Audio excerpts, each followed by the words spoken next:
What's going on, guys? Ann here, and I wanted to do an update on the tank. We are in the middle of the cycle right now, and we have 0 ammonia. So I tested this last night, came up with 0 ammonia. My nitrites, which are the next step in the cycle, slightly less toxic to fish, but will still kill pretty much anything in the tank, are sky high. The nitrite card goes up to 1. Let me see if I can fish it out of here real quick. On the reef, the Red Sea test kit. That's nitrate, so this has got to be the nitrite card. So the nitrite card goes up to 1, and it's twice as dark as this. So we have very high nitrites in the tank right now, but we have no ammonia. So that's good. We've gotten through phase 1. It's still going to be pretty much the same. Real quick, people wanted to know the noise on the Eheim pump, and I committed to do that in the next video, so I'm going to be quiet for a minute and let this run for like 5 seconds so you can hear how loud it is. This is right up against the tank.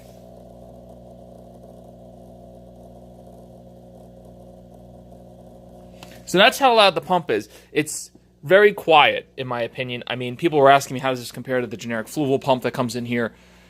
For 40 bucks, I would just build it in to get that pump. You want the redundancy. I'm probably going to use the fluval, actually, get a longer hose and use it to drain water out of the tank for my water changes and pump water in from the bucket. So it makes my life a little bit easier, especially on the draining component. And it's nice to have that redundancy because you may not always have a tiny pump that fits in here. Anyway, if you just run to like a PetSmart or a Petco or something like that, if you don't have an LFS and maybe they don't have that pump in stock. But what's mainly causing the noise right now is the vibration against this heater. If I was to remove this heater, this pump would be even quieter. Right now, it's vibrating because I got the auto top off in here. I've got the pump in here. I've got the heater in here. I've got a bunch of stuff in this compartment, and it's vibrating. So if I was to move this heater to another compartment, I can't because of the baskets, or put it in the tank directly, this pump would be even quieter. So all options for you. You can also get like a cobalt heater, something thinner that would maybe not vibrate as much. But given where this is situated, this is my living room, right? So you got the couch over there, you got the seat there. That's where I sit typically on my reclining throne. The vibration isn't that bad. But if I was sleeping next to this tank, I could understand that. But I mean, I think it's a pretty quiet hum. I think the Eheim's a more reliable pump. Anyway, but we are halfway through the cycle. It'll be 2 weeks tomorrow. I stood up the tank 2 Sundays ago. So it'll be 2 weeks tomorrow on the Saturday. And we're about halfway through the cycle. My hope is that I can start introducing life into the tank, besides the bacteria, of course, before Christmas. So that weekend right before Christmas, I'll actually be away that Saturday, but on the Sunday, my hope is that I can put some stock in the tank, maybe 1 or 2 pieces of coral. Still debating if I'm going to do 1 or 2 clownfish, definitely 1 clownfish, a cheap ocellaris, but I may then go splurge on a much fancier clownfish, or I may do another different fish, but really the maximum in this tank would be 3, more likely 2 fish. So my goal is to get like Nemo in here for my son before Christmas. I think that would be cool.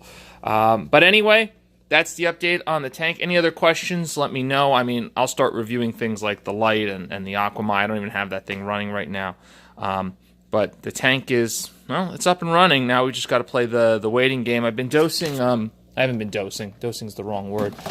I've added a whole bunch of, in like the first week, I added just API's quick start with the nitrifying bacteria, and I used Dr. Tim's. I used, how much did I use? I used 30 drops.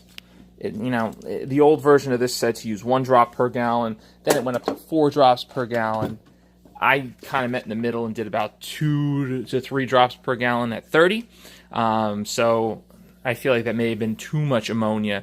I did add the nitrifying bacteria a couple of times, about 15 milliliters or so from that API bottle.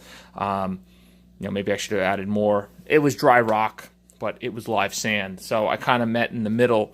As I said, the live sand, not that expensive, especially for the quantity I was going for here.